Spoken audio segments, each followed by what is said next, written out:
So good morning everyone. बेटा कल हम लोगों ने रेजोनेंस की कंडीशन पढ़ी है।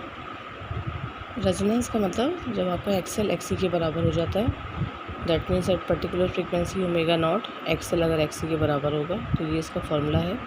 इससे ओमेगा नॉट स्क्वायर की वैल्यू 1/LC या ओमेगा नॉट की value 1/√LC। This is the expression of resonant frequency. ये फ्रीक्वेंसी होती है ना, so this is the expression of resonant frequency.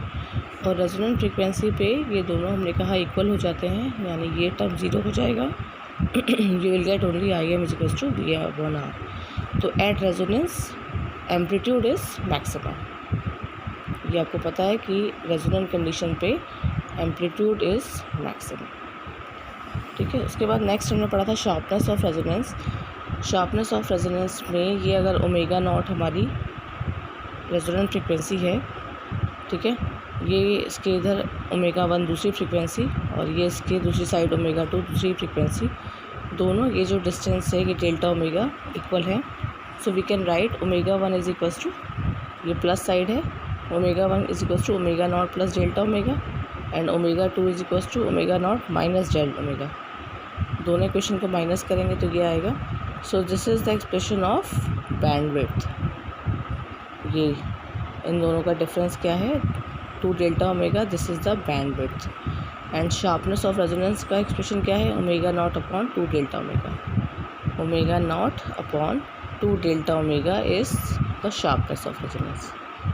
ठीक है, अब जो नेक्स्ट हम लोग फार्मूला पढ़ रहे हैं उसमें इन्होंने ये माना है, देखिए यहाँ पे, suppose we choose a value of omega for which the current amplitude is 1/√2 times its maximum value. यहाँ पे जो हम एक्सप्रेशन निकालने जा रहे हैं उसके लिए हमने ये माना कि ओमेगा की वैल्यू जो आपकी ये यहाँ पे, ठीक है, ये जो दूसरी ओमेगा की वैल्यू है, ये ओमेगा वो वाला ओमेगा है जिस पे करंट की वैल्यू उसकी मैक्सिमम करंट की 1/√2 है। ये हम हाइपोथेटिकली मान के चल रहे हैं। ठीक है, तो यहाँ पे ये माना है हमने, देखिए, current amplitude at omega 1 is 1/√2 of maximum value. ठीक, ये हमने हाइपोथेटिकल माना है यहाँ पे, उसी एक्सप्रेशन को यहाँ लेके चल रहे हैं। कैसे किया, ये माना at omega 1 current is 1/√2 times of maximum current. ठीक है, ये हाइपोथेटिकली हम लेके चले। सो इससे क्या होगा, we know IM is equals to VF upon, ये आपको पता है। ठीक है,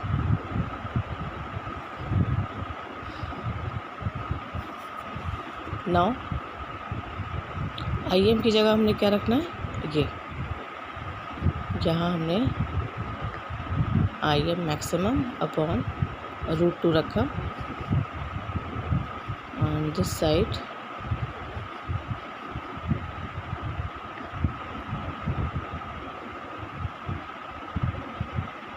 ठीक है, अब V इज इक्वल्स टू भी क्या हो सकता है, IR।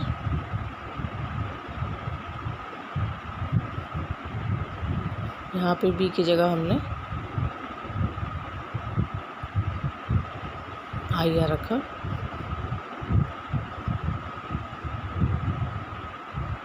ठीक है, ये I मैक्सिमम हट गया, ये R√2 इज इक्वल टू इसके इक्वल हो गया। So R√2 is equals to √R² plus XL minus XC। ठीक है, दोनों साइड जो है स्क्वायर कर दीजिए। स्क्वायर करेंगे तो ये हो जाएगा 2R² is equals to R², XL को ओमेगा L और इसको ओमेगा C। ये हम किस फ्रीक्वेंसी में बात कर रहे हैं, एट ओमेगा 1। सो यहाँ पे आएगा हमारा ओमेगा 1। ये 2R² में से R² माइनस हुआ, R² बचा।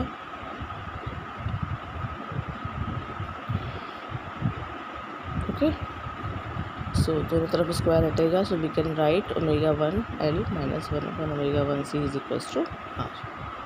ठीक है, इतना एक्सप्रेशन आ गया। नाउ ओमेगा 1 को क्या लिख सकते हैं हम लोग, omega naught plus delta omega. ठीक,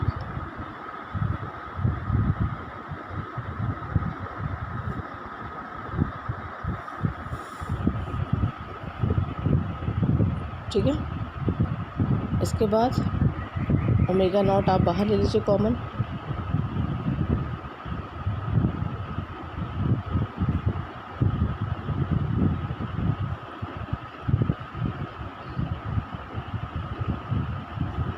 हर ब्रैकेट में से हमने ओमेगा नॉट बाहर ले लिया, ठीक है।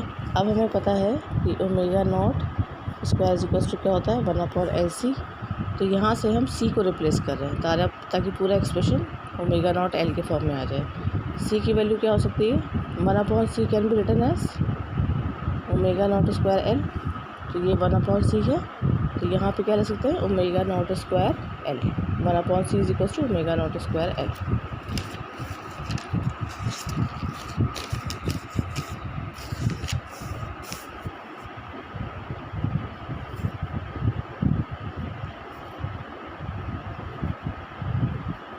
वन अपॉन C की जगह लिखा हमने ओमेगा नॉट स्क्वायर L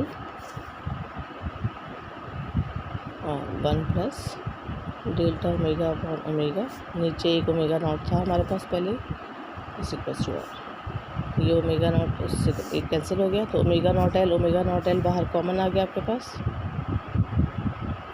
ठीक है। अभी इसको ऐसे ही रह दीजिए, ये हो गया omega naught L 1 + delta omega naught minus omega naught L 1 + delta omega upon omega की power minus is equals to 1, ठीक है।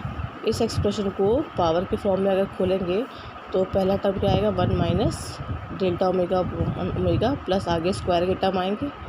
तो as compare to delta omega बहुत बड़ा है, यानी कि ये वैल्यू बहुत छोटी है, तो हम हायर टर्म्स को नेगलेक्ट कर देते हैं। We only take the first term.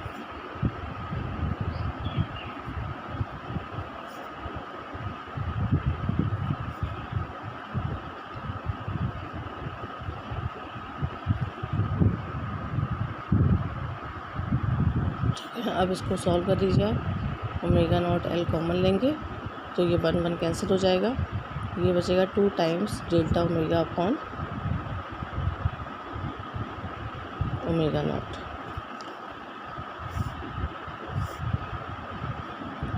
Is equals to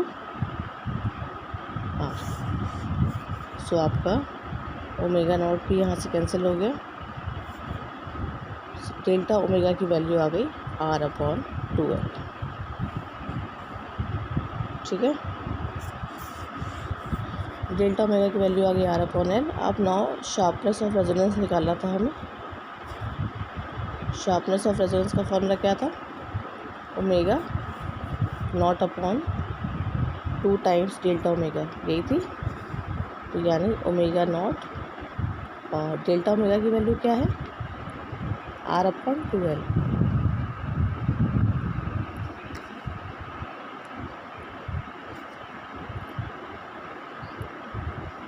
यानी omega naught L/R। This is the formula of sharpness of resonance, ठीक है। यहाँ पे ये कह रहे हैं कि शार्पनेस ऑफ रेजोनेंस का जो ये फॉर्मूला आया है इसे क्वालिटी फैक्टर भी कहा जाता है, क्यों।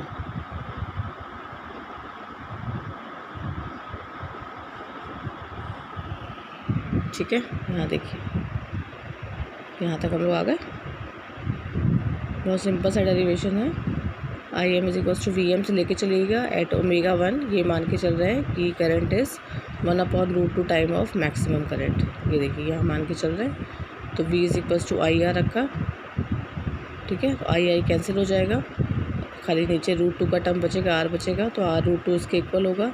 फिर सिंपली स्क्वायर कर दिया, एक्सप्रेशन खोल दिया, ओमेगा 1 की जगह वैल्यू रख दी है और सिंपली सॉल्व किया है, C को रिप्लेस कर दिया है, L के फॉर्म में आंसर लिया है हमने, ठीक है। तो ये आखिरी हम यहाँ पे शार्पनेस ऑफ रेजोनेंस का फॉर्मूला ये आ गया ओमेगा नॉट L/R, और ये क्वालिटी फैक्टर भी इसको कहा जाता है। ये देखिए शार्पनेस ऑफ रेजोनेंस हो गई ओमेगा नॉट L/R और इसे क्वालिटी फैक्टर भी कहते हैं। तो यहाँ पे ये आपका ये टॉपिक जो आपका है शार्पनेस ऑफ रेजोनेंस, ये यहाँ पे ख़त्म होता है, ठीक है। इसको बहुत आराम से ध्यान से पढ़िएगा, ठीक है। नेक्स्ट जो है ये हम लोग कल शुरू करेंगे।